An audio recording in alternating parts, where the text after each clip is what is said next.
Before we start today's show, let me tell you about the Oxford Exxon Highway 6 West in Oxford. Go in, get a lunch special today, $4.99, 2 sides bread, 32-ounce drink. It is Brunswick stew for your lunch special today. Pick up ribs.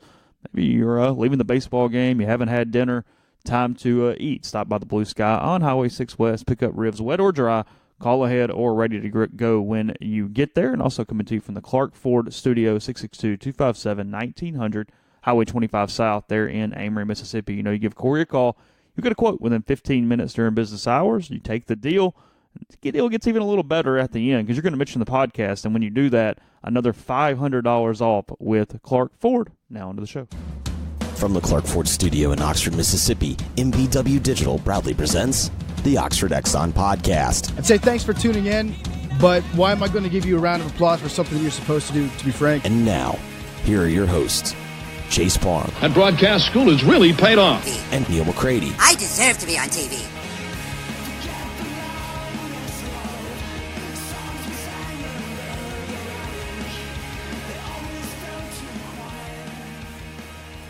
Welcome into this Friday edition of the Oxford Exxon Podcast. Chase Parham, Neal McCready, Clark Ford Studio this morning. We got an interesting guest today, or two guests. We'll get to that in a second. We also going to have a little fun, kind of your normal Friday show, or at least in some ways your normal Friday show.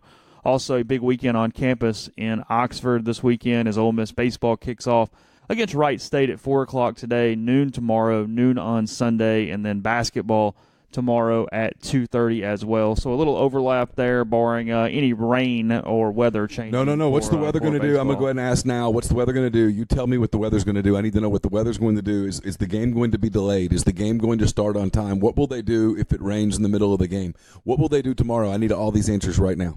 I was preemptive with that last night during the video chat that you can find on Twitch or on YouTube if you so desire. And today in some thoughts I put up on the message board this morning. Mike Bianco not one to cancel games early, and there's a reason for that. It's because they typically play them because the field drains so well that once it rains, you just give it a minute and it'll be all right.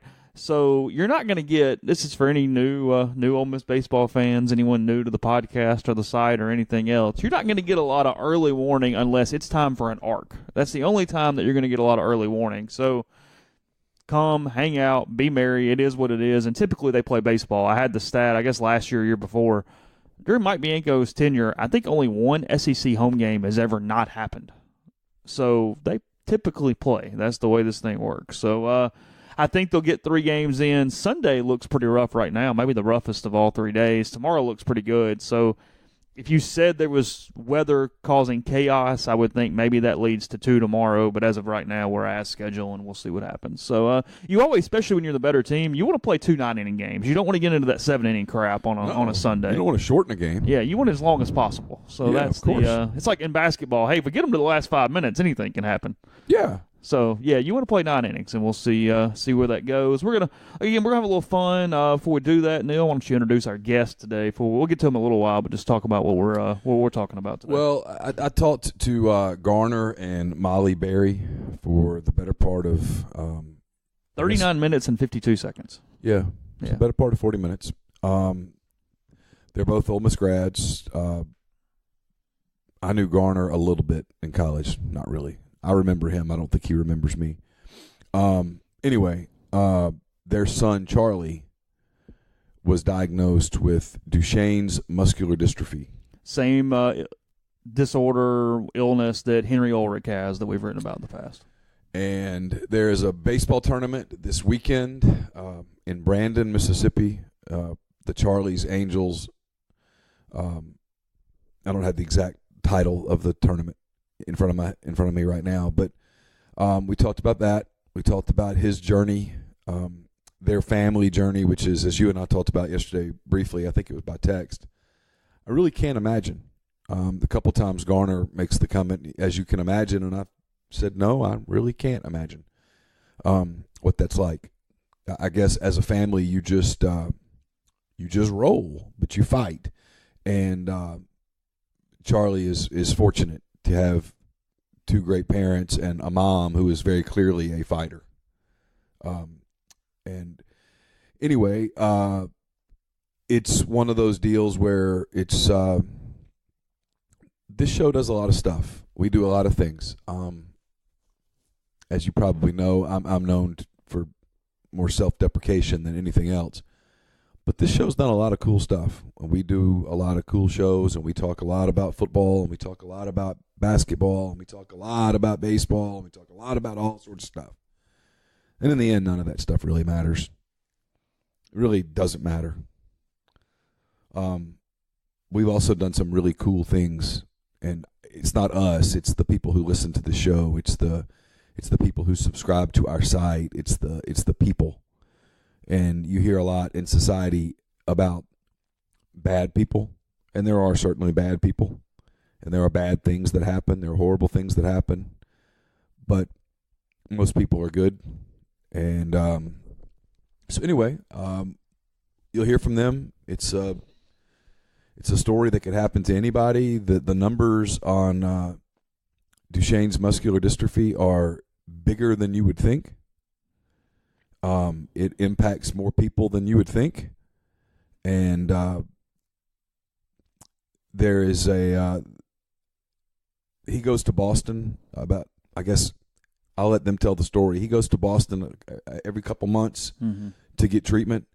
They have a doctor that they found in Cincinnati who subsequently moved to Boston, whose entire practice is really about fighting Duchenne's and coming up with a cure. And the goal for kids like Henry and kids like Charlie and their families, the goal is to keep them as strong as possible for as long as possible, so that one day when there is a cure, they can benefit from that cure. And what the Berries are hoping to do, as I know Charlie has done, as Henry has done, is to raise awareness. So Henry has the wristbands that a lot of people wear. You've got one on. I've got one in my office in my bedroom that I don't wear those as frequently as other people, but I do wear them. He's got baseball caps. Okay. And we're going to post a GoFundMe link. And the caps are about awareness, because you wear a cap that says CA on it and someone says, "What's that?" Right. Leads to a conversation. Yeah. The same as a wristband leads to a conversation. You don't have to buy a cap. If you don't have $16 to buy a cap, it's okay. You only have $2 or $3 to give, that's cool too. Every little bit counts, and every bit of awareness counts.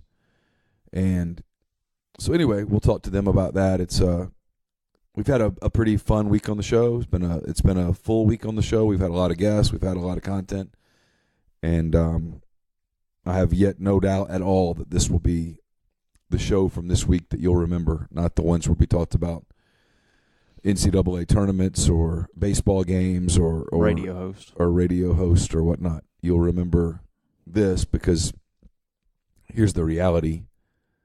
Ole Miss is going to play Wright State at some point this weekend. Yeah. A year from now, you won't remember. Yeah. Content up at Rebel Grove. You're working on a story right now. I will have basketball content up by hopefully 11 o'clock. Okay. So basketball content up by 11. Some baseball stuff. I'm probably done until the game starts, or sometime today is my guess. I'm disappointed in your pregame coverage. It's been very lacking. I'll paste some notes later if people would like them. I feel like I don't know anything about this team. None of us do. We're all guessing. Who are they playing today? Wright State. It would have helped if you'd written. Wright. The state of Wright's like just over there by Montana or somewhere. I think something like that. Like I said, I'm pretty sure it's named after the Wright brothers. I feel confident in that thought. So here's what we're going to do. I'm going to ask you a food question in a second. Also, late in the show, we're gonna test some Japanese Kit Kats. Yeah. A loyal podcast listener, reader for a really, really long time that we've had contact with for a long time has been in Japan. Collected a bunch of strange Kit Kat flavors, even one that has alcohol content in it. And we'll see what those are about. I showed a couple of the bags on the video last night. The box came yesterday, and it had I don't know, 10, 12 different Kit Kat flavors in it, and then had some canned coffee as well from Japan. I have not tested that yet. I was told probably best to chill it because not real sure how you would heat up a can, even though they do have it hot or cold in Japan. Okay. So, nonetheless, we'll get to that in a little bit. We'll have some fun. But, what kind of turnout did you have on your video last night? The reason I ask is because it was Valentine's night at about 8 o'clock, and I said, we're going to find out who is secure in his relationship right now. Yeah. We're gonna find out who's all good or who has completely hit the part where, we hate each other, but it'd be too expensive to leave. It was down from Sunday. Okay. But it was enough to justify it. We'll put it that way. All right. I have not looked at all the numbers, but the questions were coming fast enough to where I felt like the turnout was fine. Okay. But, yeah, it was definitely down from Sunday. It was not your random Sunday night when everybody's just sort of chilling at the house. So Valentine's night is one of those weird – Valentine's Day, Valentine's night is – I'll be honest, I don't really get it. Look, here's an easy life hack for everybody. If you're going to do the Valentine's Day, do it on the 13th. You get to go to any restaurant you want. Yeah. You don't have to deal with these stupid preset menus. Yeah. And you can just kind of hang out without the crowd. Do it on the 13th, send the flowers on the 14th still so you win the competition, and then call it a day. That's how you do it. You're saying it's a competition. So you missed yesterday's podcast. Jeffrey and I had this discussion. Mr. Wright and I went over this topic yesterday on the show. That's exactly what it is. Women have no interest who they're getting the flowers from. It's all about making sure that the other women see the flowers. Oh, I know multiple florists. You'd be amazed at the number of females that order them for themselves and put somebody else's name on the card on Valentine's week. No, I wouldn't be remotely surprised. Okay. Nope. Don't think so. No, it doesn't even register. Sorry, 4%ers, that does not apply to. I love you all. Happy Valentine's Day. Hope you had a wonderful day. Absolutely. But no, that does not surprise me. Okay, just thinking. Here's a question for the first part of the show. Okay. How do you dress your burger? I say, hello, Mr. Burger. Thanks. Yeah. Really think about it. What do you do? What do you put in order? How do you do it?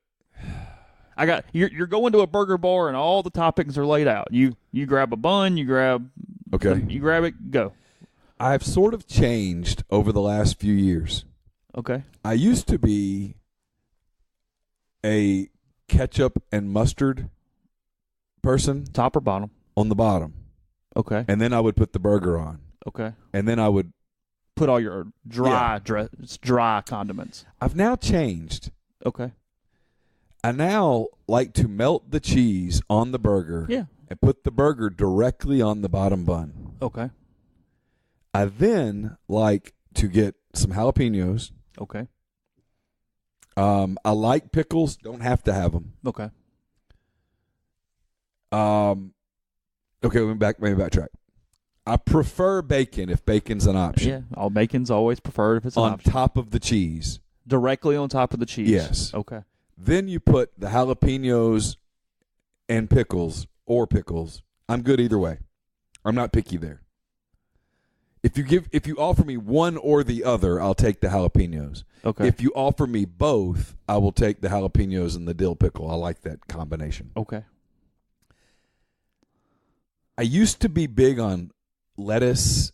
I'm not big on lettuce anymore. I don't really want lettuce on my burger. Really? Okay. I don't mind it, but if I'm at a bar, I don't grab it. Okay. And then I just like to take mustard, preferably yellow mustard. Just French's mustard. Yep. And put that on top of that concoction of the peppers and the pickles. All right. And then put the top bun on. Okay. So nothing on the bottom. It's all on the top in that order. That's the way that I typically dress my burger. If I'm dressing my burger my way. Now, I'm not one of these people who has to have it a certain way or I can't eat the damn thing. I'm a burger guy. And so generally, if you bring my burger out and you've sauteed some onions, I'm good with that. If you have lettuce on it, I'm good with that. The only just hell no on my burger, no mayonnaise. I'm not going to eat it. See, we're very anti-mayonnaise on this here podcast. And I don't want mushrooms on my burger. I'm willing to play around with a lot of other things, and I don't want sliced tomato on my burger. Okay. As most people that listen to this podcast by now know, I'm allergic to fresh tomatoes, so I can't eat that. I have no mayonnaise. No, not at all. I usually put mustard on the bottom and everything else on top. Okay. Is the way I do it. This was a hot button item on rebelgrove.com last night. So I went to the expert. I sent Kelly English a text, and I said, here's how I started it. So I said, hey, is there an optimal way to dress a burger, as in what on top and what on bottom? And he goes, yes, but going to need a minute. It's Valentine's night. And I said, fair enough. You're a little busy. Just holler at me when you get a chance. Okay. Yeah. Okay. So he comes back later. He goes, all right, bottom to top. Ready? I was like, yeah, ready. Bun, mayonnaise, meat. Mayonnaise on the bottom is very key. And I thought it was jokes on the website last night. I thought everybody was playing around.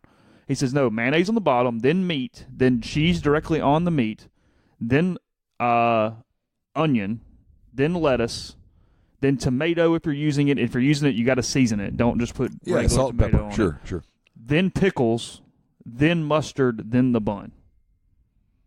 Okay. He goes, that is the correct way for multiple reasons why to do it there. He goes, if you like ketchup, then he has to go with the mustard on top of the pickles right on the bun. And I said, he goes, onions is also fine between the mayo and the meat as well, but that's the only other condiment you can put on the bottom and make it optimal is the onion for some reason. I don't really understand why that is. I did not ask that. However, I did ask why the mayonnaise on the bottom. Okay. And this is where he got a little chemist on me, which is fine. He does that from time to time. That's fine. It's his job. I'm interested in chemistry. With food and cocktails, I'm all in. Okay, he says mayonnaise is an emulsion of oil and creates a barrier that will protect the integrity of the bottom bun. Ketchup and mustard are water-based and will not keep the juices off the bun. So mayonnaise is the one thing that will keep the bottom bun from getting soggy if you use a wet condiment on it. Well, so what if you just don't like mayonnaise? Then you don't put anything on the bottom other than potentially onion. Okay. So I'm doing it right. Yeah, the onion would be the only other thing, and the only worry there is since it's on the bottom and it's one of the first things kind of your taste buds hit. Yeah. Do you want to be overpowered by onion is the only possible issue there. I used to really like. And is it cooked on? Is it fresh or is it sauteed? Well, that's what I was about to go to. I used to really like thinly sliced fresh onion on my burger. And something happened over the years. Now, I can eat it. If it comes with it, I'm not like, oh, God, no. I can still have it, but it's no longer preferable. I prefer, if you tell me you must have onion, thinly sliced, sauteed onion. Okay. I don't know why. Thick burger, thin burger. Oh, I can go either way. You're fine either way? Yeah. If you gave me the choice between 2 thin patties or 1 thick patty, I'm taking the 2 thin patties. My perfect burger is fresh onion, lettuce, pickle, mustard, bacon. Okay. I like crunch. I want the burger to be real juicy and tender and all those things, but I want everything else to crunch and pop. Okay. I need some bite and some texture with the rest of the burger. So I'm looking for fresh lettuce, ribbed, pickles, onions, everything to kind of bacon to pop and crunch in your mouth a little bit. I'm with you. I no longer eat ketchup on my burger. I used to when I was younger. This is not condescending because eat what you want. I still eat ketchup on pizza, so everybody make fun of me. I think people eat less ketchup the older you get. I think as your palate gets older, you do away with ketchup and tend more toward mustards and things. Most people are that way. I listened to a podcast. I was listening to it, in fact, when you came in. The OKC Dream Team podcast, Royce Young, who covers the Thunder and the NBA for ESPN. Mm-hmm. He puts ketchup on everything. In fact, they have a thing on the show called the ketchup scale, where how likely is it that Russell Westbrook does whatever from fresh fruit to chicken tenders. Gotcha. And so, but yeah, I tend to agree with you. And he puts it on everything, like chicken and dumplings. He puts ketchup on it. I'm like, what the hell? How do you do that? That's bizarre. And you hear Brett Dawson, who doesn't really apparently like ketchup, almost kind of gag a little. Yeah, it's the best part of that show. Yeah, I think you're right. I don't do a lot of ketchup. In fact, I'm more apt to put like a steak sauce on a burger. Oh, I have no problems with like an A1 burger done a certain way, or even if you want to go all barbecue on me with just barbecue sauce and bacon and maybe an onion ring, I'm all good. I'll play with you. Crazy hot take. The right mix of French's mustard and A1. All right. It's better than you think it'd be. That's all right. Okay. Like to the point where you could make a concoction and dip your fries in it. Good. We got our first tweet of the day. Chances today's game is postponed. I don't know. I mean, no, I want an answer. This is the Ole Miss baseball equivalent of most beat writers getting asked, "What channel is the game on today?" I just get rain reports. I don't ever get asked channel. Yeah. I get asked rain reports. Hey Neil, what channel's the game on? I don't know. I'm going to be there. I mean, you're asking the wrong person. Well, my favorite is the guy who lives in like 4 states over. Goes, "Hey, is the game on channel 4?" I'm like, "Well, what the?" The hell is your channel 4? I don't know. I don't know. You tell me. And then when you say that, they're like, "You're an asshole." I'm like, "No, I mean, I'm keeping it real, man. I don't know what channel your game's on." And before everybody asks, I've said this, it's one type of pizza that I put ketchup on, and it's just nostalgia. I did it when I was little, and if I have a thin crust meat lovers from Pizza Hut, I put ketchup on it. I don't know why, but I do. Okay, wait. Do you put it on the pizza? No, I dip it You in dip it. it. Okay. Yeah, okay. I dip it. Because too much, I mean, it will overpower me. I don't have any interest. Do you do the ranch? I hate ranch dressing. Here's in our house, every other member of our household, my household, dips pizza in ranch. And I don't get it at all. Not even a little bit. Yeah, no, hate it. I don't hate ranch, but like I would never choose ranch. I mean, if it were the only salad dressing available to me, okay. But I would never choose ranch, ever. What do you choose? I'm more into like a vinaigrette. I like vinaigrettes. I like honey mustard, for example. Do you really? Yeah, it's fine. I like Caesar dressing. I like Italian first. But that's a vinaigrette. Yeah, but it's a much sweeter vinaigrette than a balsamic or something. I like Catalina or French. I'll eat French dressing on stuff. My mom used to make this when we were kids, this taco salad sort of thing that had like Catalina dressing. Oh, I love that stuff. It's it had a certain tang to it. Take your ground beef, season it like taco meat, and then just mix it with lettuce, cheese, Fritos, like the small Fritos, and then you can add some black beans if you want. That's up to you. Yeah. And then take about a half a bottle of Catalina dressing and just pour it in and stir it up. Thank me later. That's your deal. It's good. I love it. Like it's one of my like guilty pleasure meals where they're like, "Hey, you want to eat like an 8-year-old? Yes, I'd like that taco salad, please. That's what I'd like." Oh, I love it. I like making taco salads. Yeah. Oh, it's just my thing. That's my jam. Because everybody goes, French dressing. It's like, yeah, just trust me. Yeah. Just do it. I don't know, something about it. It's weird, but it's fine. Anyway, so I grilled some. I grilled some flank steak last night. I think I might have discovered a marinade. Did you? I think I did. It was really, really good. Everybody's raving about it. Like Carson. Carson's my meat evaluator. He's a little bit of a carnivore. He likes him some meat. Yeah. And he'll tell you if the meat's not good. And I appreciate that because I don't want to keep making something if he doesn't like it. All right. Right? Yeah. I mean, I can handle constructive criticism. But he kept going back for more. And he goes, this is best you've ever done. And I've done some pretty good flank steaks. I was like, okay, well, I'm interested. So I took just a little oil, orange juice, the juice from the jalapeno. You know what I'm talking? Yeah, the jar. Yeah, the jar. Yeah. Some chili powder. Okay. A little cumin, not much, just a little. Okay. Salt, pepper. Okay. And a couple squeezes of honey. All right. Whisked it really good. Mm-hmm. Poured it over the meat. Let it marinate for a couple hours. Mm-hmm. All good. It was really good. I got it. I give myself credit. What'd you cook it on? The egg. Did you? Uh-huh. I don't know if you like used a griddle or something. Maybe throw it on the egg or what. No, I put it on the egg. Okay. High heat, sear real quick, flip, turn the heat way down. Yeah. Get it off when it's medium rare. Let it rest all the way up to. He likes his medium rare plus. Okay. So I take it off at medium rare, let it rest to medium rare plus. Okay. We get to our interview in 1 minute. For that, I'll tell you about Visit Oxford. Visit oxfordms.com/events. Everything going on this weekend around Oxford. The Francis McEwen Library Show finishes up today from 10 to 8 at the Oxford Public Library. You got baseball at Wright State, obviously, as I mentioned, at 4 o'clock. Got Maurice Carlos Ruffin with We Cast a Shadow, 5 o'clock today at Off Square Books. Actually, I take that back. Library Show continuing tomorrow to 10 to 8, too. So one more day there. The Oxford Food Tours we've been telling you about, those are February 16th from 12 to 3. Go to the website for more information on that. Men's basketball against Missouri as well. and plenty more. So, again, see that, contact information, and more. You get a whole list of restaurants, hotels, and whatever else you need at visitoxfordms.com. The podcast is also brought to you by John Edwards of Regency Travel Incorporated in Memphis. If you've been thinking about that golf trip with the guys this summer, maybe an anniversary trip, you're going to Paris or Napa or whatever the case may be, going to Florida, the Caribbean, get in touch with John. He's part of Virtuoso. It's a worldwide network of travel partners that allows him to supply his clients with added values, unique benefits that are simply not available to other travelers. What you do is you call John, you give him some parameters, give him a budget. Here's what I want to do. Here's what I'm willing to spend.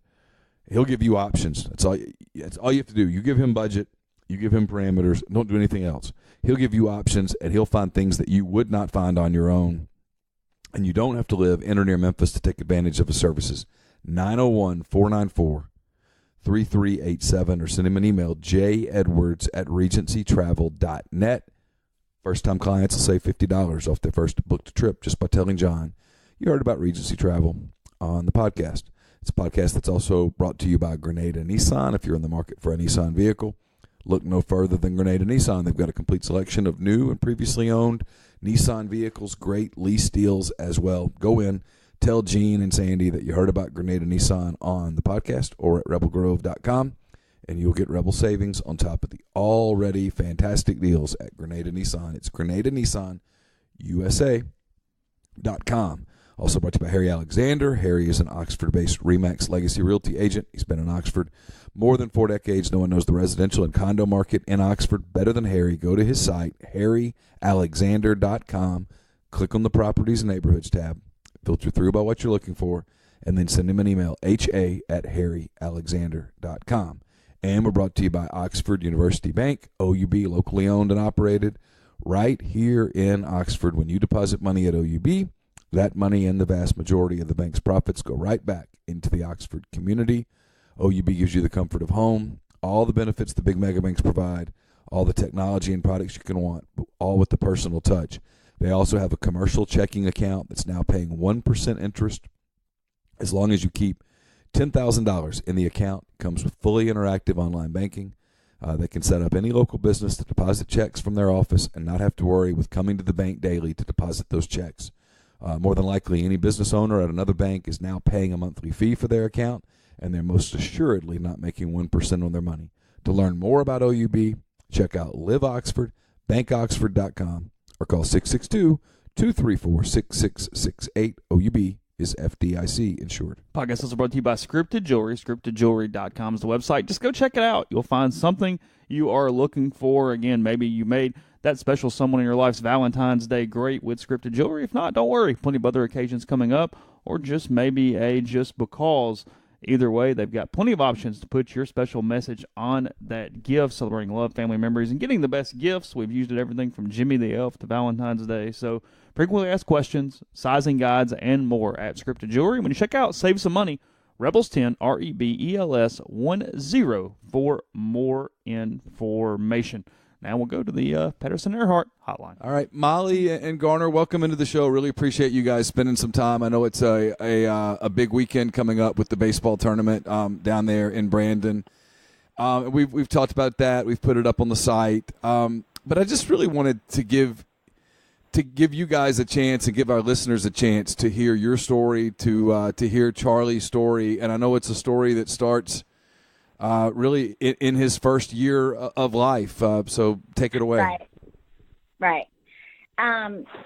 So when Charlie was about 7 months old, he, just go into routine visits. Our doctor at the time, our pediatrician, was concerned because he had kind of gone stagnant on his weight gain.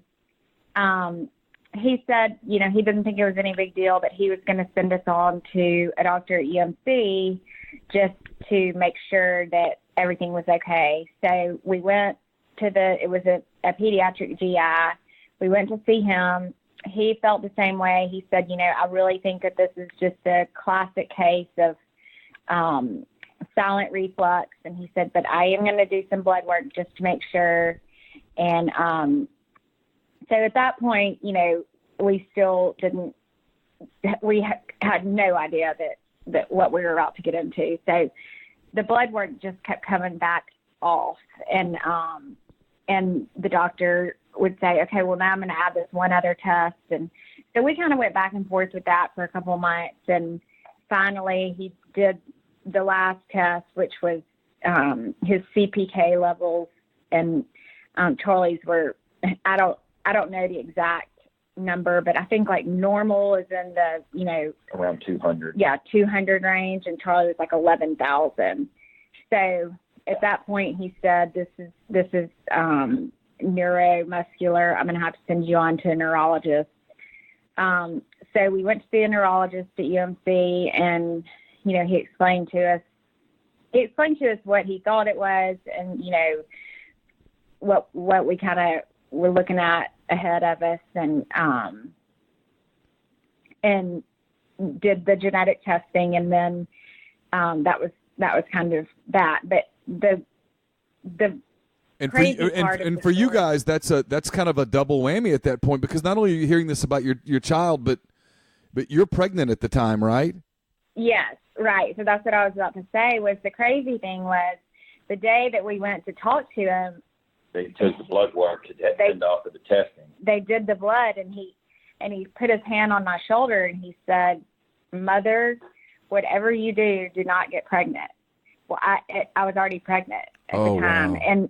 And it was unintentional. It wasn't planned. However, now, going forward 8 years, we realized that it was the best plan that there was, because Charlie would have probably only been an only child.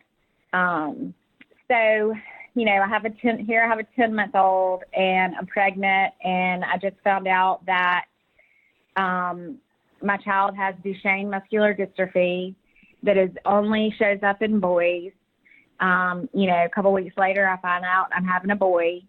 There's no way to test for it in utero, so it was just going to have to be a wait and see. So, we went my entire pregnancy knowing that we potentially could have a child that had Duchenne also. What is that like? I mean, for someone, I've been fortunate, with 3 healthy children, and that it's unimaginable what must have been going through both of your heads throughout all of that. Yeah. How do you even? How do you even sleep at night? How do you just function? I'll be honest. I had some days where I really couldn't get out of the bed. I was so scared. I was almost paralyzed with fear and the guilt of, how could I have done this? And, just not, there were a million things running through my head thinking, how are we going to care for 2 children with Duchenne, and how are we going to pay for it? And, it was just, there was a lot of unanswered questions. So when Charlie was 17 months old, we started to go to Cincinnati Children's Hospital. There's another family in Jackson that they go there. They just had, really great things to say about the hospital and this particular neurologist that we see. So at that point, I was 8 months pregnant with Baylor. And I had him a month after we went to Cincinnati. But we went, and, we were still relatively young with, and Charlie he wasn't even walking yet. And we go into this massive children's hospital. It's like UMC times 4. And it's crazy to think, that hospital is that big because there's that many sick children in the world. And so at that particular appointment for me, I thought, why am I here? It was to really set in that I have a sick child. This is going to be how it is for us.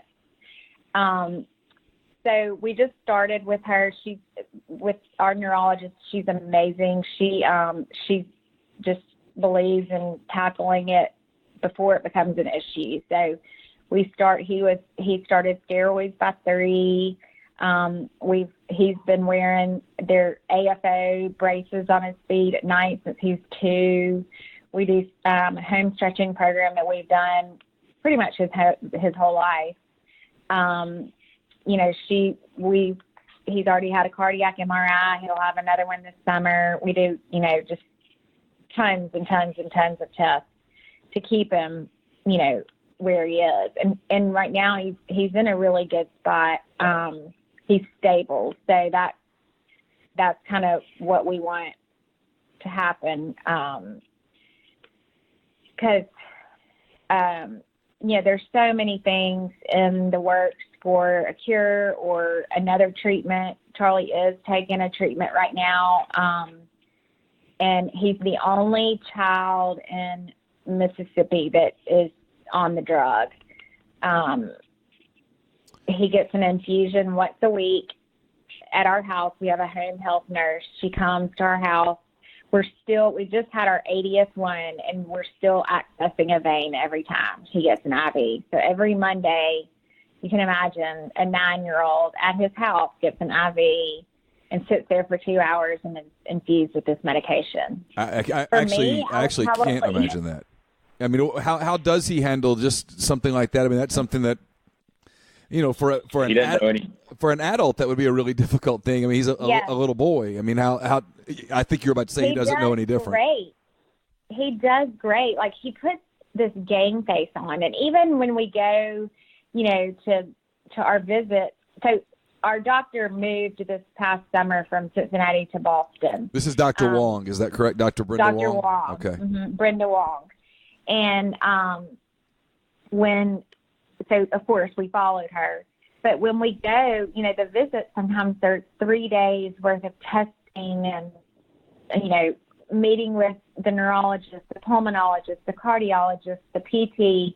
And I mean, it brings me to my knees because I'm so tired, but he never complains. And I'm not just being a mom saying, oh, my child's so great, but it's like he puts the game face on and he just goes and, I don't think it's that he knows any different. He does, that because he was so young when we found out, he just kind of, like, he's almost shocked in a way that other people don't go to Cincinnati or other people don't, he doesn't really understand that that's not an everyday thing for most people. And his brother doesn't either. Baylor actually said a couple of months ago, the braces that Charlie wears at night, we call them his boots. And Baylor said a couple of months ago, he said, Mommy, when am I going to get my boots? Just thinking that was something that everybody had and they wear them at night and no big deal.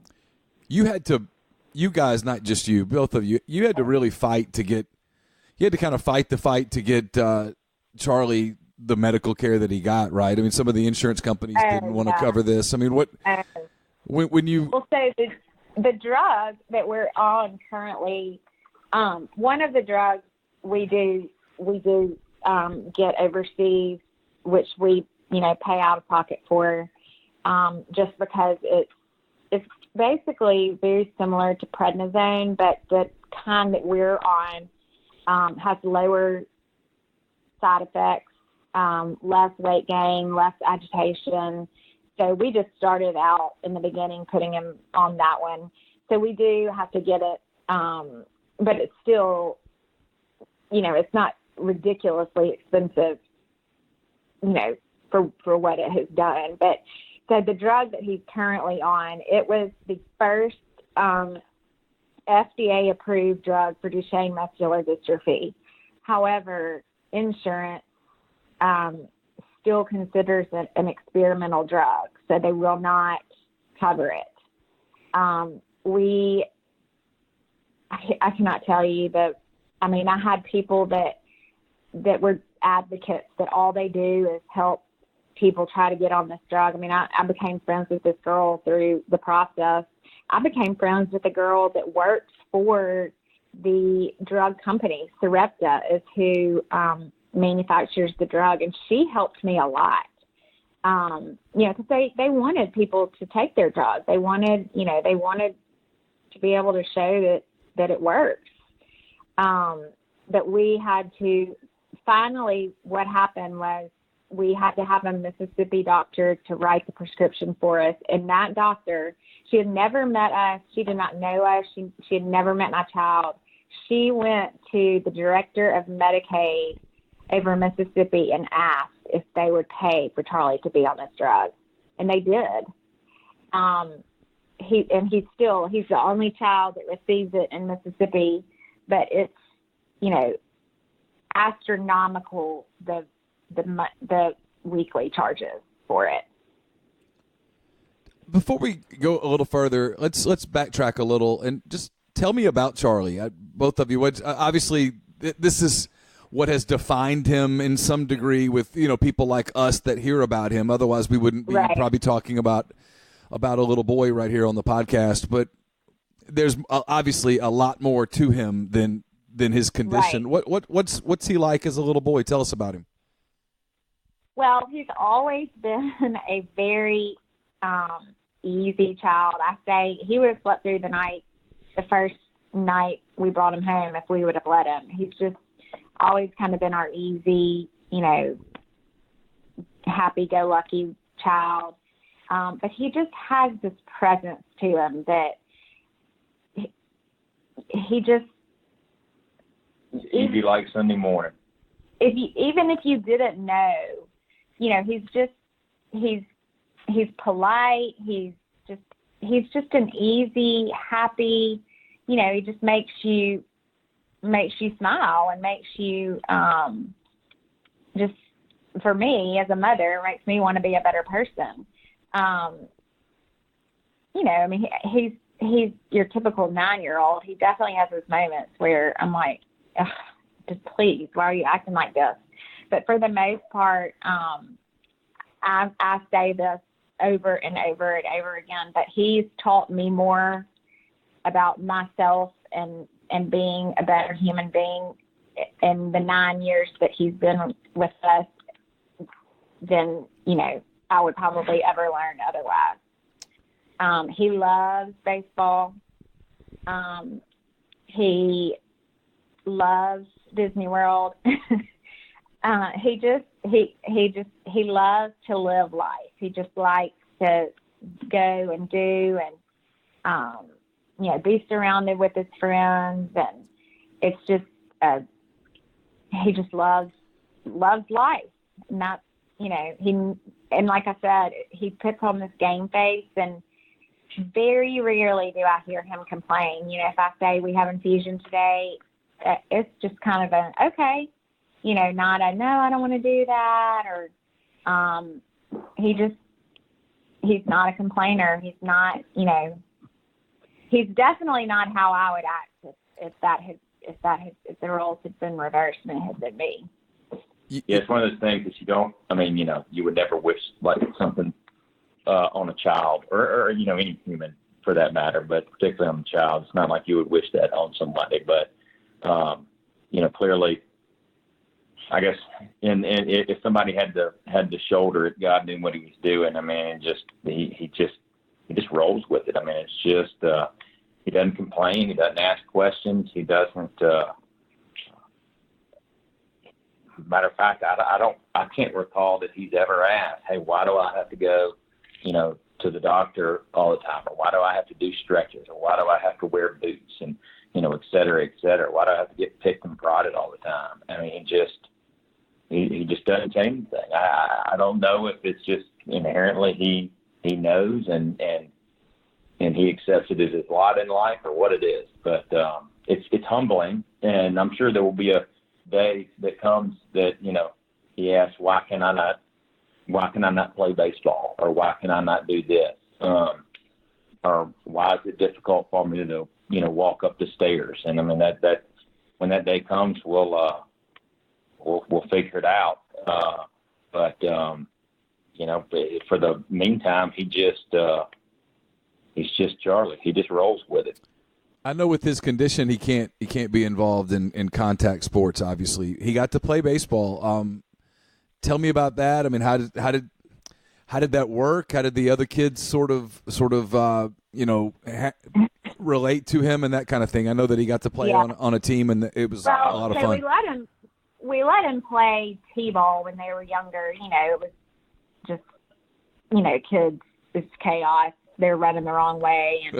And so when baseball kind of started to get, more competitive. Last year was the first year of Coach Pitch. There was a year he did take off. He didn't. It was a draft, and I think that kind of scared him. So last year, we had a really good friend that was going to coach, and he said, let him be on the team. I'll look after him, and so we let him play, and it was amazing to see these kids. So our friend, he was the coach. He's the one that that pitched Charlie the ball, and so he definitely pitched it in a way where Charlie could hit it. But one of the first times he did, and he made it to second base. Well, so another child hits the ball, and it immediately is just like a line drive to the third baseman. Well, it was a little boy that knew Charlie and was in his class, and the little boy held the ball off so that Charlie could go to third and then eventually go home. And for a second grade little boy to do something like that, that just says a lot. It says a lot to us how these parents have taught their children to embrace Charlie, but also just that, that they do. So at the end of the season, the teams came together and presented him with that he was the MVP player of the season. And it was just cool. It was cool to watch. The kids were more excited about it than he was. They were, to see little boys that are 8, 9 years old that, normally can be ugly to each other, or, to see them how they are with Charlie. And it's not just in baseball, it's in everything. He's got his protectors. We had an issue at school, and I called the teacher, and she said, "Oh, don't worry. His posse's on the playground making sure that they protect him." And it's just they all know. And again, it's not that their parents have ever sat them down and said, "Look, here's the deal." And I think some of them may have, but the kids, it's like they've just picked up on it and they understand it, and that's just how they just embrace it and go along with it. Took a break in our interview to tell you about Mastercuts Lawn and Landscape, 662-607-7773, info@gomastercuts.com. Either one of those ways gets you a free quote, lets you find out more information to figure out how Mastercuts can help you out throughout 2019, from basic lawn and landscape to flower beds, to building fences, decks, patios, and much more. Mastercuts can take care of everything all in one place. So again, that's 662-607-7773 or info@gomastercuts.com. We're also brought to you by Pinnacle Trust. Check out Pinnacle Trust Advisory Services. Maintaining an appropriate retirement plan for your company often seems like a daunting task, especially when you consider everything else that goes into running a successful business. The Pinnacle Trust 401k Advisory Services provides plan sponsors with the expertise and consultation that they need to administer a retirement plan that inspires employees to reach their retirement goals. Pinnacle Trust Retirement Plan Advisory Team specializes in a variety of different types of plans, including 401k plans, 403b plans. Pinnacle can help plan sponsors benchmark their current 401k plan, consult on current plan designs, provide ongoing plan and investment fund reviews, manage employee communication and investment education, and conduct a plan sponsor fiduciary analysis. When you work with Pinnacle Trust 401k Advisory Services, you gain a valuable advisory team and time-saving resource that will help you develop and maintain a solid strategy for your retirement plan. So call Pinnacle Trust 401k Advisory Services team today. They can conduct a complimentary, no-obligation benchmarking and analysis of your current 401k plan. Mention that you heard about Pinnacle Trust on the Oxford Exxon Podcast, and you'll receive 10% off your first year's fees. It's pintrust.com, PINN trust.com. It's also brought to you by the Westin Jackson.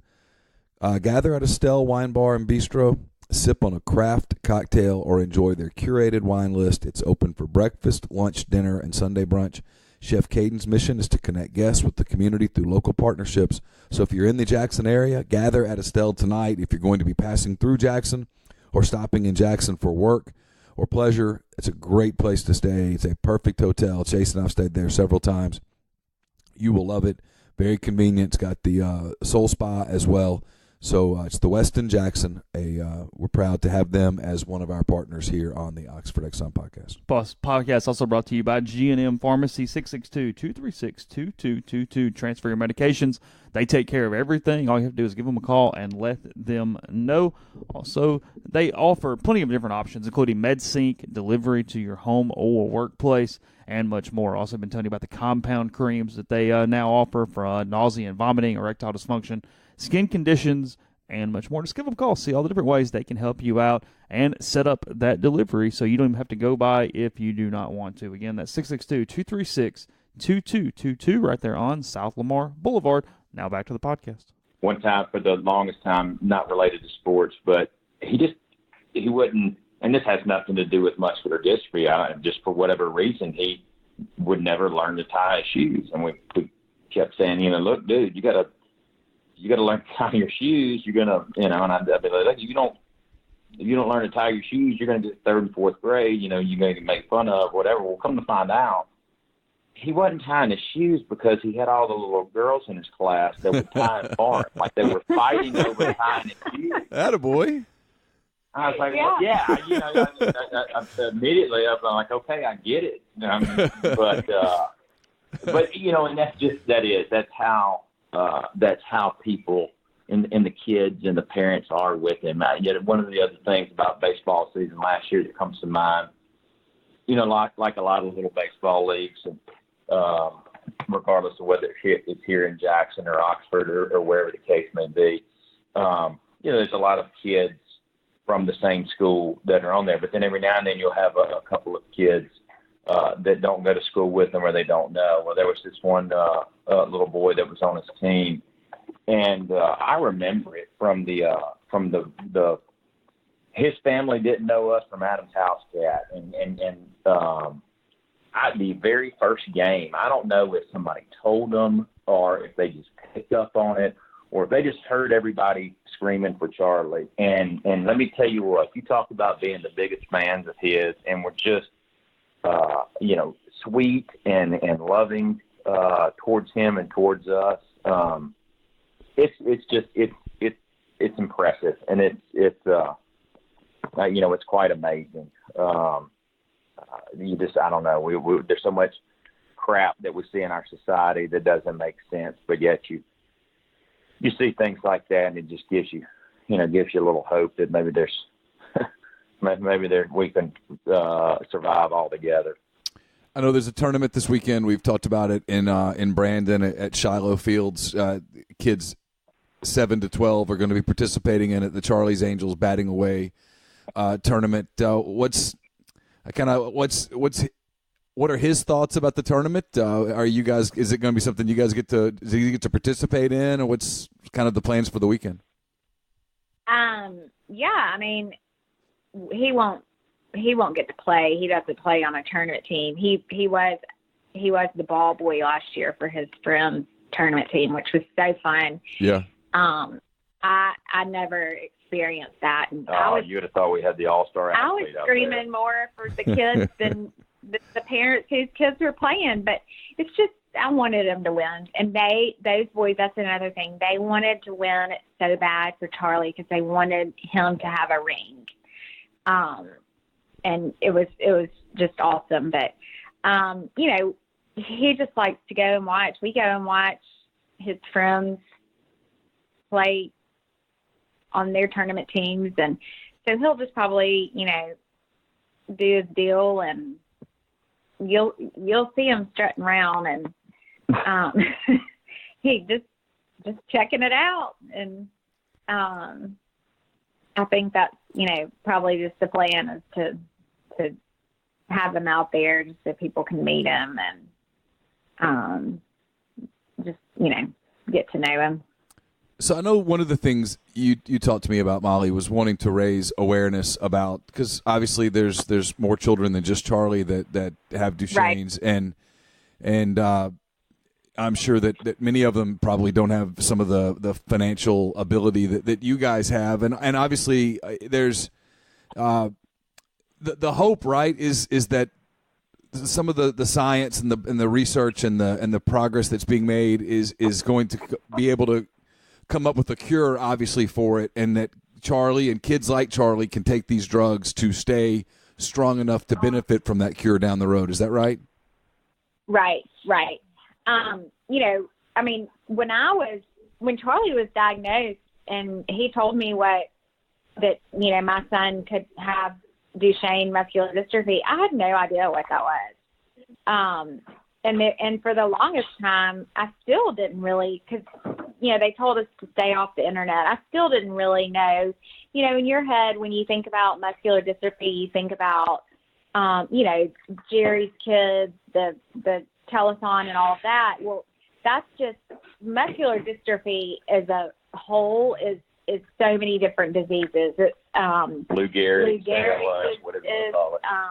Is a form of muscular dystrophy. There's spinal atrophy, lots of, and so Duchenne has kind of gotten, because it's so rare and it's only in boys, it's just kind of gotten pushed back, from, there's just not a lot of money in it for these pharmaceutical companies, and because of how rare it is. So for a company to take on to, research a drug and try to find it is huge, because they're doing it to really, truly help the boys. It's not going to be a cash cow for them. Right. And there are people that lobby for us and in DC. I mean, we have Roger Wicker. He's a huge muscular dystrophy supporter.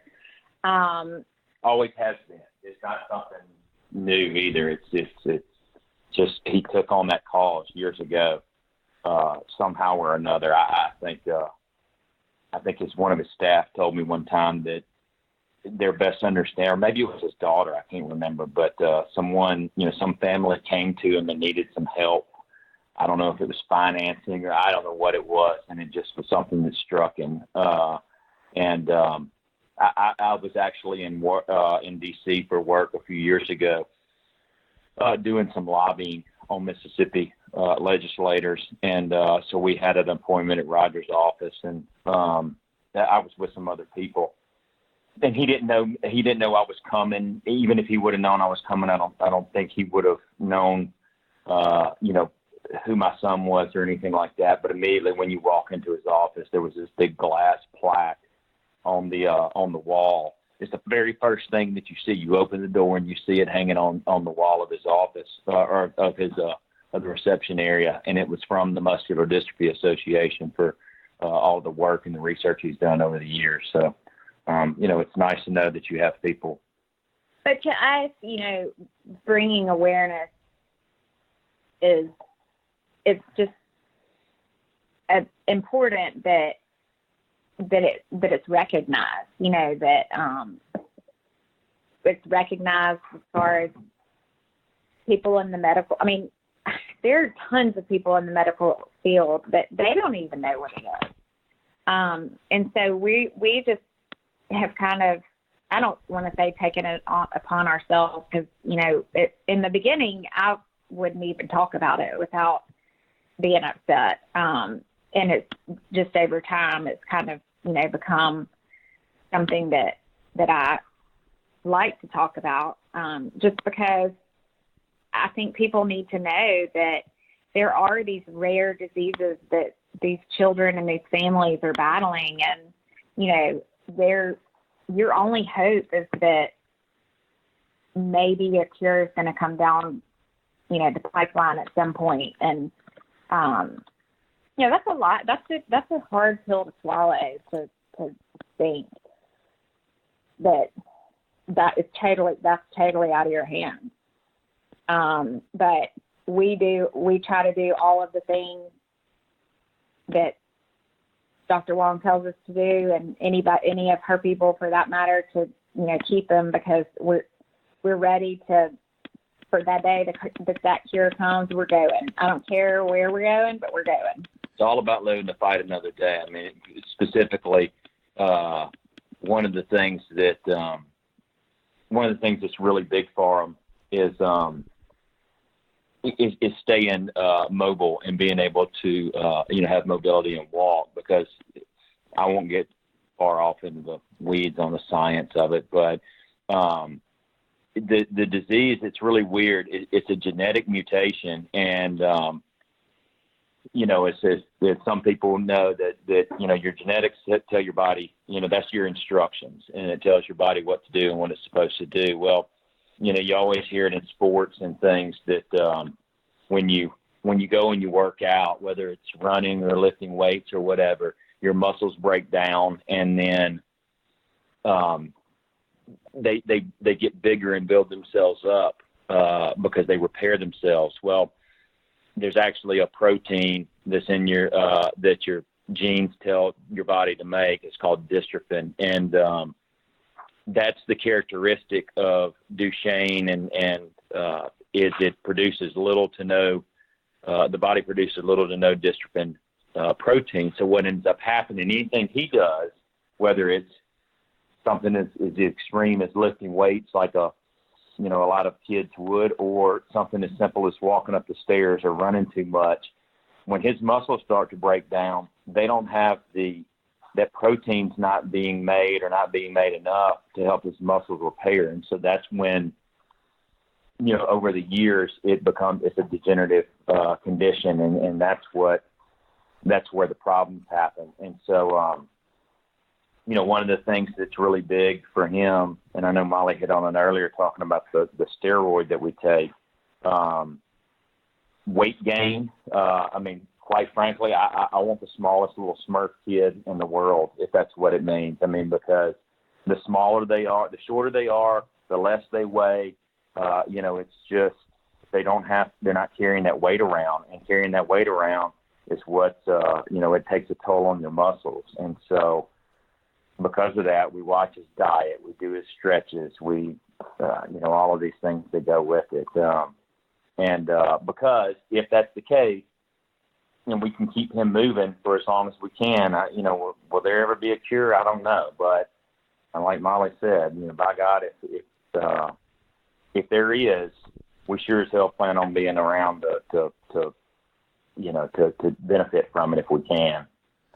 One of the things you've done, Molly, to raise awareness is you created the Charlie's Angels campaign with the baseball caps. I know I've seen the power of this podcast, and it's not me and Chase. It's the thousands of people who listen to us every day, and they're incredible people, and they've done just amazing things so many times. So I know a lot of people are going to hear this story, and they're going to want a cap to support Charlie, to support you guys, to help raise awareness.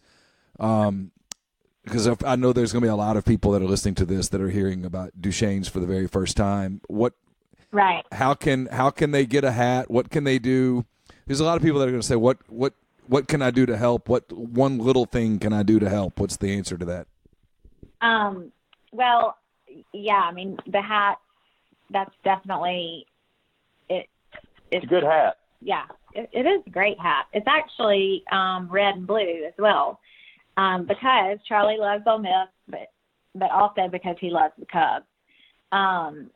But we kind of did it because I saw a girl that had this hat on one day, and I was like, that's a really cute hat. And then I just kind of started. We had always joked and said, Charlie's people were his angels, and I was like, what if we did a hat, and people, when they see it and they say, what is that? That's just a whole nother way to tell the story, and who is Charlie, and what is Charlie's Angels? And, so I thought, we would sell, 100 hats or so. And it exploded, and people got on board, and love the hats, and it's so neat because I started a Facebook page and people will post their pictures of where they are, and they're all over the country. But yeah, that's one thing is just to buy a hat, and they're $15, not too bad. And we have some Charlie's Angels stickers that we're selling that those are $2. And then, we have a lot of people that just want to donate on his behalf, which is fine. We have his medical fund that we put anything that's donated on his behalf, we put it into his medical fund, and that is solely used for his trips that the expenses of his trips, but also, we told you about the medication that he takes that we get from overseas. We have to pay out of pocket. Well, so with the sale of the hats this time we were able to secure a year of that medication, which is huge for us because it's a lot of back and forth. Just it's not hard to get the drug, but it's time consuming, and so for us to have the opportunity to know we have a year's worth of his drugs, just makes a really big difference. But, also things that come along that we need for him if there's a test that he has that isn't covered or something, that's what we set his money aside for, and there will come a day where he might have to have an aid or, something like that. And so we just are trying to think ahead in life. Service dog. For the things that he might need. And, we'll Garner and I will be willing to work 24 hours a day to give him the very best. But, you also have to be a parent and a caretaker as well. And that's, that in and of itself is a full-time job. Well, if it's okay with me, go ahead. I'm sorry. Go ahead. No, go ahead. Go ahead. I was just going to say that you're talking about for the people listening. What if there was even just a small thing they could do? What would it be? And yeah, I mean the hats and the stickers are great because it sparks a conversation. But I know for me it just knowing about it. I mean, I'm not suggesting we all have busy lives, and your listeners have busy lives. So I don't expect anyone to, go and read medical manuals days on end, educating themselves. But just being aware and knowing how prevalent, and it's weird because Molly's correct. It's a rare disease. But then on the flip side, I think the numbers are that like 1 in every 3,000 kids has Duchenne muscular dystrophy. And so it's rare as far as medical community goes and developing treatments, and certainly not like cancer or something along those lines. But, when you think about that, you think about how many little boys are born in the state of Mississippi or the Ole Miss community or whatever every year. It'll start catching up with you. In fact, a guy that I haven't spoken to in several years, he went to Ole Miss, and we were in undergrad together, I remember, and then we were in law school together. And he called, about 6 months ago, and hadn't heard from him in years. He's been over in Dallas, and come to find out, his little boy has Duchenne muscular dystrophy. And so, I don't know, we had a class of 100 people in our law school class, and the fact that 2 people have children. So, it doesn't make it common, but it's common enough. Yeah. And being educated and knowing that it's out there, is that in and of itself for me. I mean, because that's what helps spark. It's what helps spark change and awareness to it. And there's so much that can grow out of that. So that's certainly where I come from. Well, what I'd love for you guys to do before we get off the phone, after we finish the podcast portion of this, is get me all your information, links and things that you're willing to give me. We'll obviously put it up on the message board. We'll tweet it out. We'll put it on the Rebel Grove Facebook page. We'll put it where people can find it, because I know they're going to hear the story and they want to go there. I've just seen how this works. They're as you guys said, people are incredible. We hear all the stuff about how horrible people are, and there are certainly bad people in the world, but they are outnumbered by the good. There's no question about that. Without a doubt. And people will want to, even if it's get a sticker, get a hat, or just like you said, learn a little bit more about it.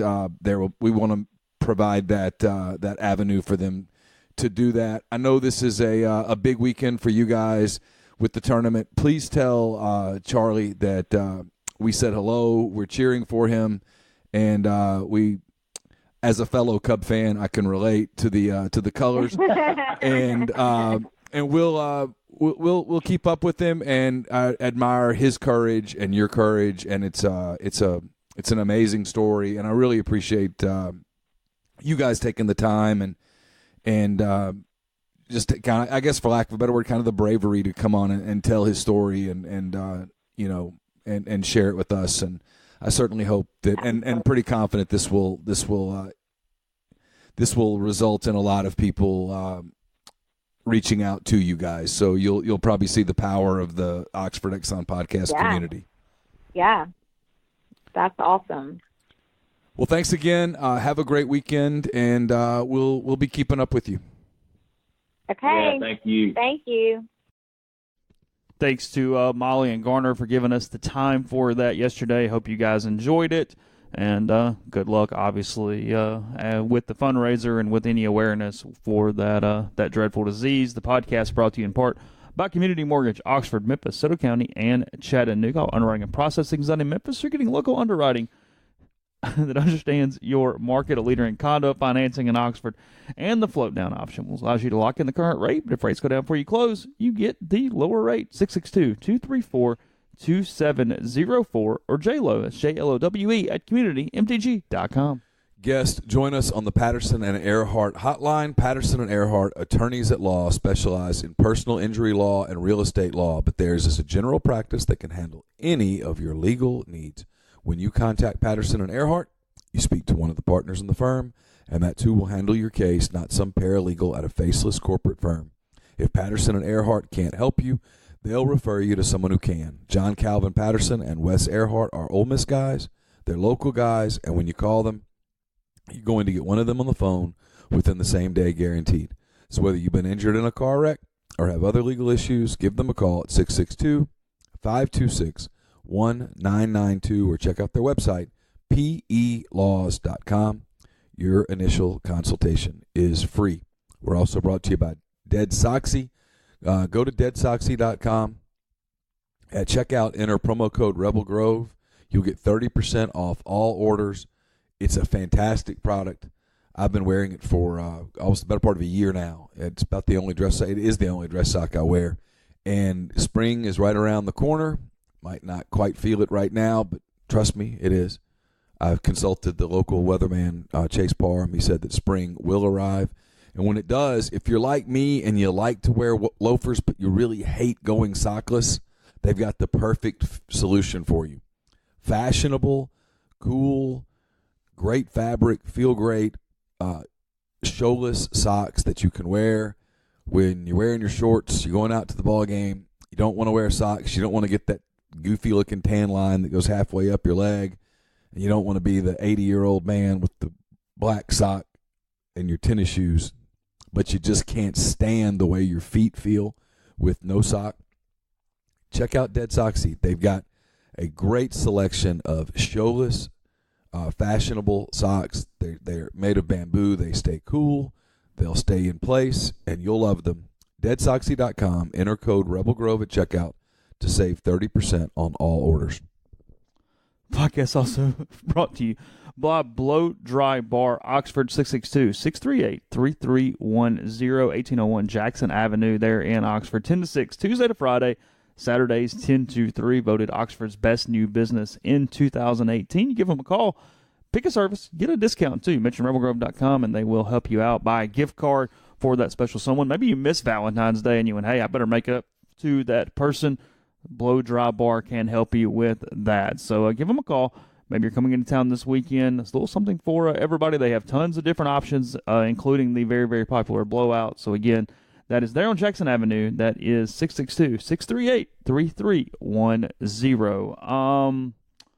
I had something. Yeah, I used to I've seen a former Ole Miss administrator that used to wear the black socks with sandals and shorts. It was a good look. That is a good look. It's a good look. That's a good look. Real good look. It's a confident look. It's a lack of an awareness look. It's what it is. That too. Ole Miss uniforms this week for the people that care. They're wearing blue on white today. They're wearing red on white tomorrow, and they're wearing powder blue on Sunday. So There you go. They're not using their best uniform, which is the all whites, or even the white pinstripe. Not using that either. They wear that on the midweek usually only. Yeah. That's their midweek suit. You like the white and the pinstripe. I do. You would wear the colored tops on the midweek. The blue and the red. If I ever wore them, that would be when I wore them. Or on the road. Yeah. Wear them on the road. With the gray pant. So they would never touch your white pants. See, I like the red top on the white pants. I don't like the word never, but they would not touch them often. They would date occasionally, but they would not have a meaningful relationship. You excited for what, Virginia Vanderbilt tonight? That's the one that's got you all hot and bothered? That is a good series. It's a tournament out in Arizona. Ah. Yeah. I didn't know. In Mesa. Oh, yeah. That's where the Cubs play. Uh-huh. Is it at the Cubs place? I don't know. Or is it at Hohokam?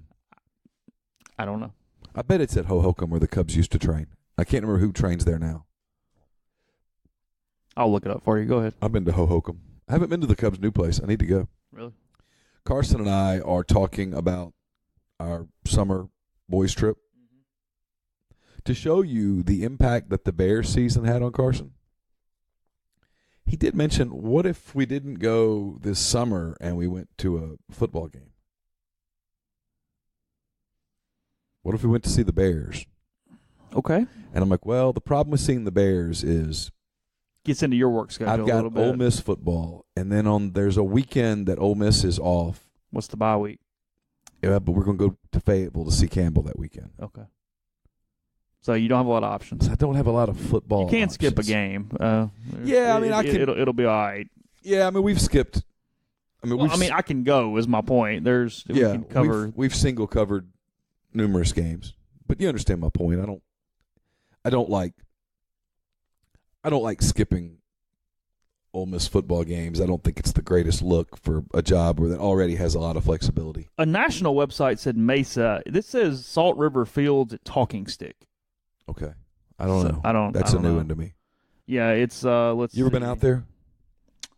The only time I've been in Arizona for any length of time was I covered the Ole Miss Arizona State Super Regional in 2007 in Tempe. In Tempe, yeah. So I've been to Phoenix, Scottsdale, Tempe, did that whole deal. I know this is breaking news. It's a booming area. There's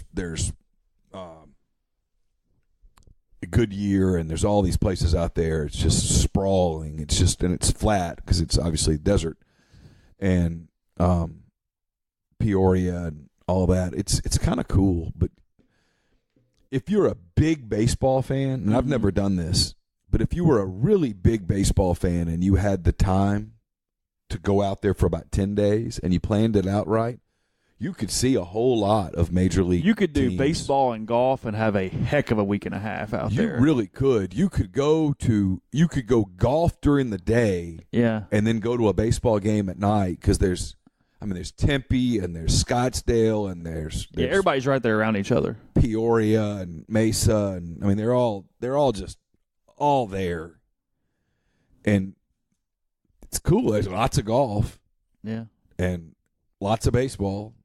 And lots of places to drink. Yeah, this is a really good tournament. It's the MLB4 Collegiate Baseball Tournament from Talking Stick. It's on MLB Network, all the games. Okay. It's Vanderbilt, Virginia, TCU, and Cal State Fullerton this weekend. Wow, that's pretty good. So, good tournament there. Yeah. Just seeing that. All right, let's get into these Kit Kats a little bit. promised this. We're going to make Neal at least take bites of calories. Oh, yeah, so. yeah. Well, I mean, I've already planned an extra ride today. All right, so our first one, let's see if you can guess the flavor. I'm handing you the package. What do you think? What do you think we got here? Some sort of a cherry? No, but good guess. You don't know? I don't know. That is a chestnut-flavored Kit Kat.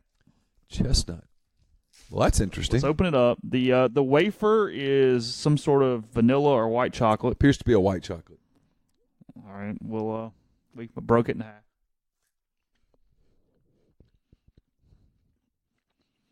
Has very little flavor. I mean, very little flavor at all. Yeah, you know what it tastes like? What? Like a white chocolate Hershey Kiss. It really does. Got a little vanilla on the back end. There's definitely some vanilla on the back end. This one's Not obvious. bad, though. This one's obvious. It's a strawberry Kit Kat. Okay. Do we have strawberry Kit Kats in America?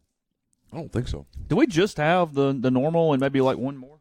I can't say that I'm an expert on this topic, but that's the only thing that I've seen. Is there a dark chocolate Kit Kat? I think there is a dark chocolate, and there's the milk chocolate with the caramel. Okay. That's the. All right, match. this one is strawberry, as we said, and it appears to have a strawberry outside coating as well. So that one smells too a lot. This is much stronger. A really sharp strawberry taste on this one for a candy. Yeah, it's okay. I don't hate it. No, It's actually kind of good. This one's pretty good.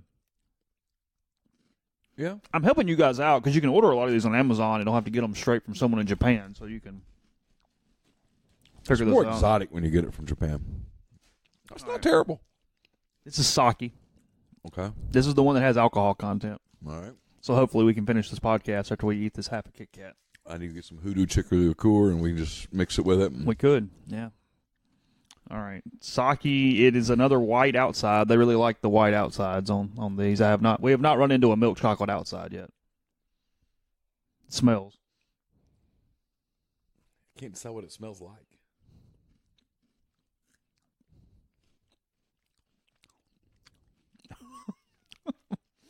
No, give it a second.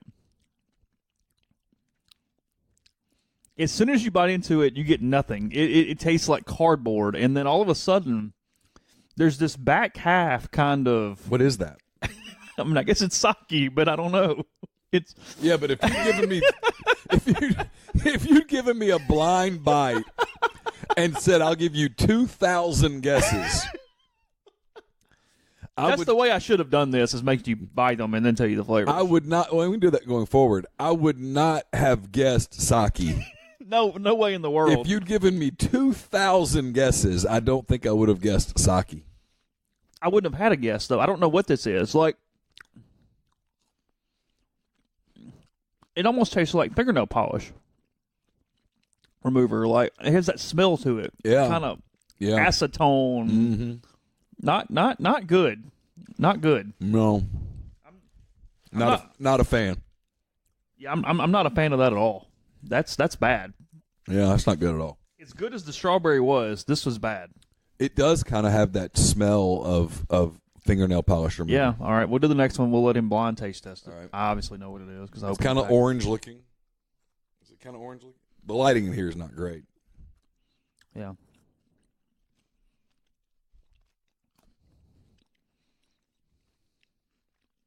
That's orange. It's orange. It's Yeah. very orange. Yeah. I mean, as pungent as the strawberry was, this is every bit as pungent. Yeah, they don't skip the orange flavoring on that deal. I mean, They drop a bucket of it. I mean, that is like you dipped something orange in Sunkissed. It does have a. You know what? The very back end of that has a Sunkissed soda sort of flavor to it. It really does, doesn't it? Mm-hmm. It does. All right, one more. All right, we got more, but this is the next one. Another kind of orange. Another orange looking. Milder. I don't like that at all. You don't like this one? Uh-uh. Is that banana? I'm not even going to finish that. No, I'm not either. That's terrible. That is, let's. Neil's getting water on this. That's rough. You want to know what it is? Yeah, so I'd never eat it again. melon and mascarpone cheese. Oh, dear God. Oh. God, it's horrible. And it finishes horrible. That's the worst one we've had. It finishes worse than it started. And it started bad. Oh, my God. Man. So you going to leave those with you when I leave? I got like 10 of them. Remember 2011 Ole Miss football? If you could put 2011 Ole Miss football in a taste, it would be that one. Oh, God. That is bad. Yeah, all right. Please do better. All right. We're back to the white coating. Yeah, white coating.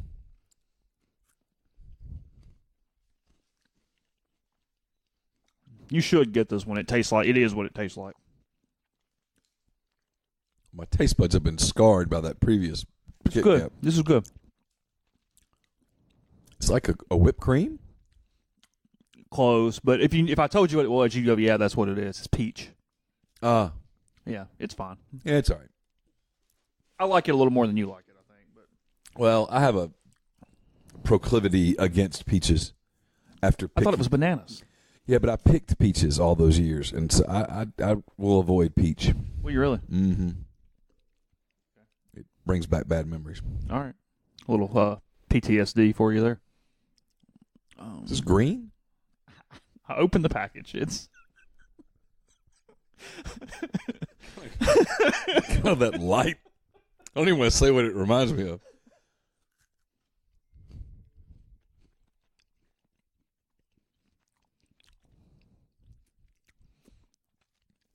What is it? What is it?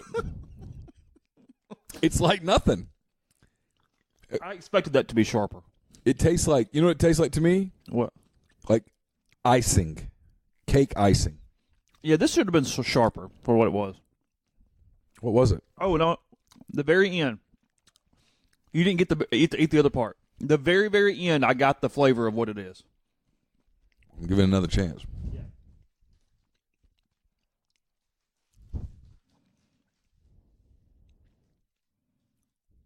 Did you get it? No. It's wasabi. I could give me 100 guesses. Oh, really? See, I got just a touch of it there at the end of it. I think I'm still traumatized from the mascarpone cheese and melon.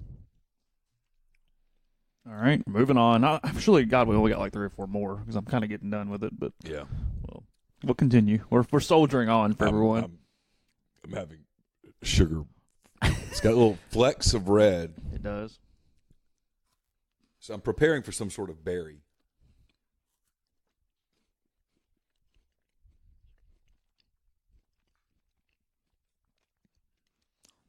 That's kind of good.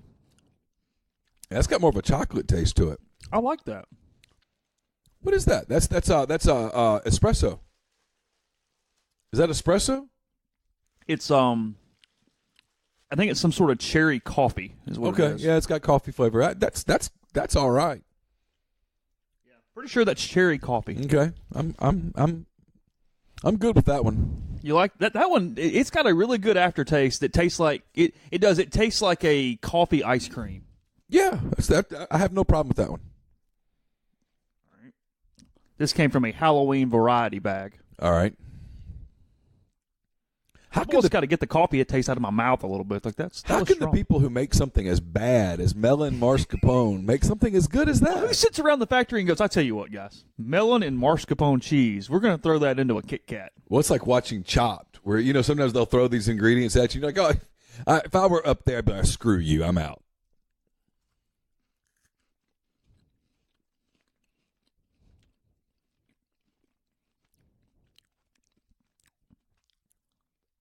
Is that more coffee? Mm-mm. No. I'm going by the picture. Okay. I think it's dulce leche. Oh, yep. Now that you say that. That's my guess. That's what it seems like. Yep. It's pretty good. It's all right. All right, what do we have here? I've got to kind of look at it. I have no idea, but there's only one. I'll let you. I've got another one, but here. You can break it in half. I trust you. We've been breathing the same air this Yeah, long. that's fine. This has a lot of flex in it.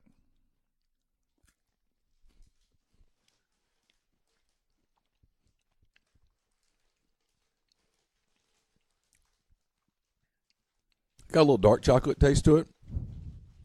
That's pretty good now. That might be my favorite yet. Yeah, I don't know. It just says chocolatory on the package. I don't know exactly what it is. It's good. It's got some sort of maybe not nut, but some sort of something in it, and then it's like a real more dark chocolatey, more rich chocolate than we're. It's got a faint hazelnut to it. Yeah, it's good. I like that's number one so far. That's even better than a couple of the other ones you had. Yeah, that's the winner in the clubhouse so far. All right, I think we have 2 more. All right. This is more calories than I intended to consume all of today.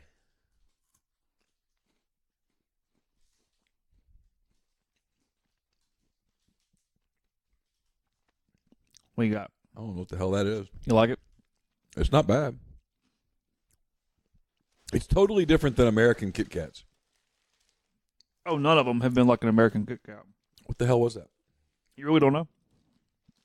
I really don't know. My taste buds are like in just total disarray right now. Chocolate banana. Nah. It's banana, and they liked it. It wasn't bad. I'll admit it. I'm shocked. So you think the Japanese do the banana artificial flavor better than America does the banana artificial flavor? My experience with the American artificial flavor of banana is that they take a giant vat of it and just pour it in. Because when you open it, it just smells like banana. Okay, I think this is the last one. Okay. All right. Very, very green. Like pistachio green.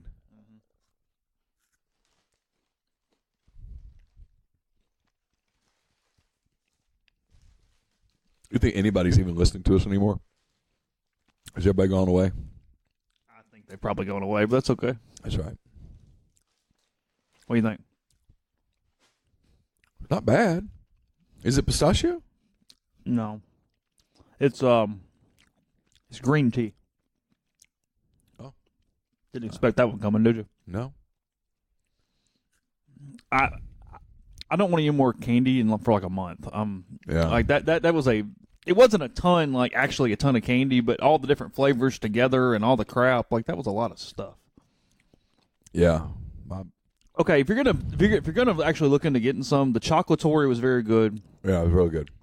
The whatever the cherry chocolate thing, almond thing was, excellent. that was great. The one that had the little The hazelnut coffee flavor too was good. Yeah. That was good. The green tea wasn't bad.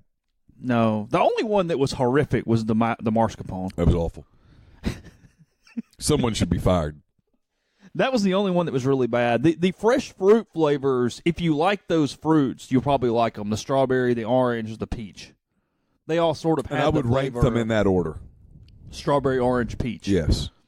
Okay. The orange, if you like Sunkissed, like if that's your jam, and sometimes it is. Like I'm that guy. I'm not a big soda person anymore because I try not to be a total fat ass.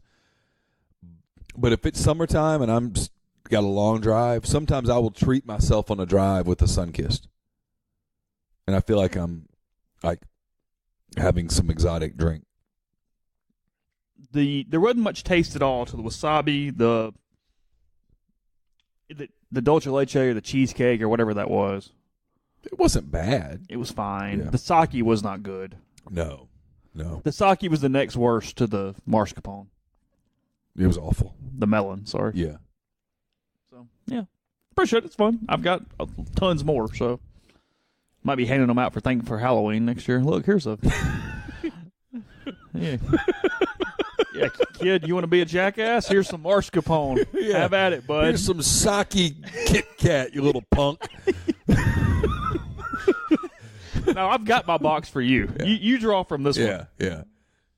I didn't get enough. All right, you know what? You're right. Here's a box of mascarpone. That melon mascarpone, I think I have 30 bars of that. I'd save that for the worst kids. Would you? Yes.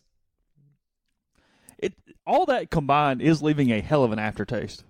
Yeah. That is one hell and kind of a headache, really. I mean, it's not the best feeling right now. I'm not because we've talked about this. I'm not a big sweets person. Like if you came down today and told me the food guide said, "Hey Neil, you've had your last sweet," I'd say okay. But if I took salty from you, we got a problem. I'd be devastated. Yeah. If you came down and said you've had bread for the last time, I think I would curl up in the fetal position and cry. If you told me that you've had meat for the last time, I would be devastated, just beyond words. But if you came down and said you cannot have sweet again, okay. I mean, I'll miss it, and I'll crave it here and there. But that's the one to take from you. I'm okay. Yeah, I'm okay. Yeah. If you came down and said you've had wine for the last time, I would say, no, it's not worth living. There's other alcohol. There is. But I like a glass of wine at night. I could do without the chocolate or whatever the hell that was. Anyway. I'm hurting a little. Yeah. All right. Plenty of content coming up at rebelgrove.com. If you're coming to town this weekend, or I don't know about this weekend, you give them a call, 662-238-3400. It's the Home 2 Suites Oxford. Get in touch with them. If you're coming back up for Grove Bowl weekend, double-decker weekend, football season, coming up to just ask Chase about the weather, whatever it might be, Home 2 Suites Oxford's a great place to stay. It's about a mile from campus. It's right off the Old Taylor Road exit, 101 South Lamar Boulevard. It's a brand-new facility, beautiful, well-run. Ole Miss people are running it. They're going to take care of you. They're understanding why you're there. It's got a lot of cool amenities, tons of breakfast options every morning. It's pet-friendly. Be a great place to make as your home base on your trips to Oxford. Again, Home 2 Suites Oxford, 662-238-3400.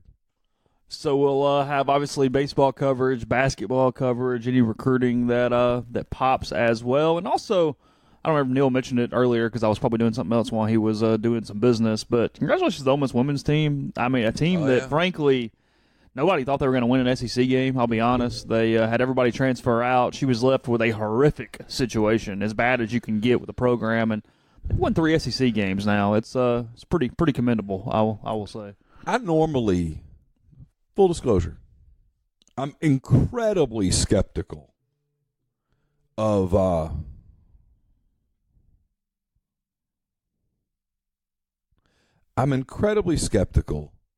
of people who are just bubbly optimistic. Mm-hmm. My initial inclination when I meet those people is, you're full of shit. I don't believe you. Okay? I didn't necessarily think that about her, but I thought a lot of this energy is artificial. I don't know her. We've always been honest with you guys on this site. Women's basketball over the last several years has been so bad that it just doesn't move the dial. It's not worth the time we would put into it. So I haven't met her. We had an intern plan that fell apart involving women's basketball.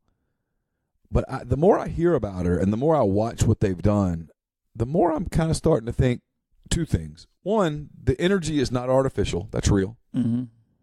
And then I find people like that admirable. I'm skeptical as hell at first, and then I become, okay. And two, she's getting some results. And I don't want to make fun of the kids, because the kids are the kids. It's not the kids' fault. The kids are busting their tails, and I get that. When you say someone's not an SEC caliber player, you're not insulting that person. In many ways, we say this about Taylor Polk all the time. The fact that he's out there and getting it done speaks even louder than it would if he were 6'4", 225 getting it done. Because it says something about his heart and his guts and all that stuff.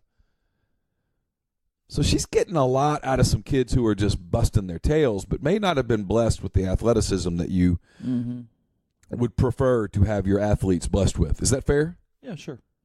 So it does make you wonder, well, if she gets players, what happens? In recruiting with no recent results at all, she's got at least one top 60 player and has put a decent class together. So, and I mean, frankly, all jokes aside, because I find some of it incredibly strange, recruiting against an in-state behemoth in Starkville right now.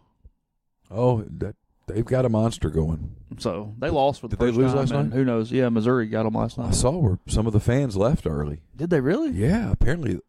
Isn't that weird? I would have thought you'd stay till I thought they'd be there this morning. Yeah. Whenever the next game is, when's you just breakfast, stay. Right. I mean, you always stay. Dangest thing. Ole Miss plays at 2:30 tomorrow, so the fans will leave around, I don't know, Wednesday. Something like that. I mean, you don't leave the game when it ends, for God's sake. That makes no sense. All right, rebelgrove.com. We'll be back on Monday with another podcast. Plenty of content in the meantime. Talk to you then.